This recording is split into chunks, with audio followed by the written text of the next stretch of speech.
everybody, it's Haley of Moth Cosplay here, and excuse the background, I just kind of slid everything over a little bit because where I usually film is a mess right now, and I don't feel like picking it up because I'm literally about to go and get back to working on stuff.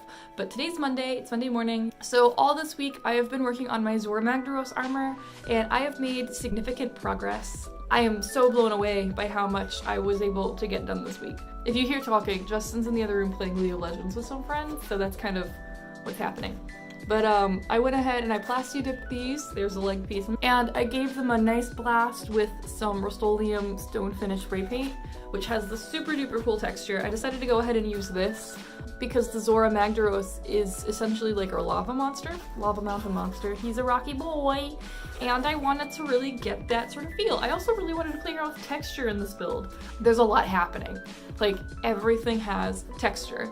These have texture. I actually got some fabric yesterday that is extremely textured. This is the fabric. It is the Yahan basket weave, and the price hurts my soul on like a very, very deep personal level. And I probably should have just gotten like white monk's cloth and dyed it black, but I didn't. This is going to be what's used for the top and the skirt portion of the build, and then there's going to be embroidery for all of the big symbols on the skirts, which I'm thinking of actually kind of like weaving it into this fabric more so than actually embroidering it. I'm looking forward to that because, as you guys know, I like to sit in front of my TV for hours and just hand sew or do embroidery or do something like with literally whatever the fuck, as long as I'm just like zoning out. Continuing on with the armor portions, I also got the hip plate finished, which is this guy right here, and he looks super cool. What's really nice about this finish is that because there is so much texture, there's not as much pressure on me to really fill my seams in.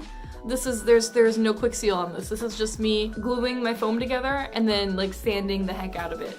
I'm really happy with this. And I also made some gauntlets, which I think I finished those up on Wednesday or Thursday. I'm so happy with how these buckles came out. And if you see any sort of weird texture on this black part right here, that is because I used masking tape instead of painter's tape, and so it left a sticky residue. So I've got to sit down with like a Clorox wipe and try and get all of that off before painting it. I also realized that I added texture where it shouldn't have been, which is this top portion right here.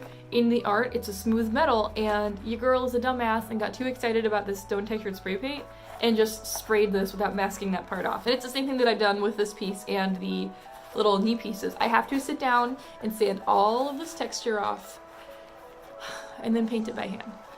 And then last night I powered through a little bit of the funk that I was in because I was seriously in just like I didn't want to do anything sort of mood, but I did the neck piece right here, which does not want to stay up right now, probably because I have the sweater on. But yeah, and I'm pretty happy with it. Is it my favorite piece in the world? No, not at all. But it's a thing and it exists. I had actually wanted to do this like first thing Sunday morning, and I woke up and I got the bottom plate, so this part right here, all patterned out and like ready to go. And then I started working on the top plate, and something about the top plate, like figuring out how to make sure that it's able to curve for my shoulders and still flare out at the back a little bit and everything, like my mind could not wrap itself around that at all. And I ended up just like kind of sitting around most of Sunday twiddling my thumbs trying to figure out, okay, well, somebody come spoon feed me this thing, like I don't know how to do it. So I had to figure it out myself. And what I ended up doing was I took a straight piece of paper. This is literally the exact same thing that I did for my choir garb headpiece, actually. Like I taped the bottom portion to the mannequin. I would put the flat piece around and try and line it up, and then I'd be like, okay, this needs to flare out a bit more. I'm going to draw some lines where I think I could maybe spread it out a little bit and cut, and then kind of like take it and make it flare out like this, which the larger gap being at the top. And that pretty much got me what I needed. I can show you the pattern really quick. But ultimately, I took a flat piece of paper and transformed it into this shape right here. This piece, as well as the bottom piece, but these will be part of the Zorah Magdaros pattern pack. Oh, and I forgot to mention actually, the other thing that I did this week was I made some shoe armor. Here's a little toe piece, and here's like a little heel piece, and these were actually made from 1mm EVA foam, and then I covered them in Worbla, but not just any Worbla. It's Worbla that I made using scraps of Worbla. Really cool. I'm actually like super impressed by how easy the process was. I just heated everything up.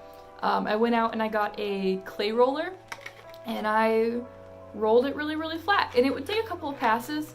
It sounds like it takes a long time, but rolling it takes maybe 30 seconds, and you're saving a lot of time compared to trying to use a like a wooden pin roller or something, which I did try, and it was not effective, and it caused me like lots of pain in my forearms because I was applying pressure that my body was not used to me having to apply with those muscles. But these turned out super duper well, and now I'm just covering them in wood glue and I'm doing some sanding.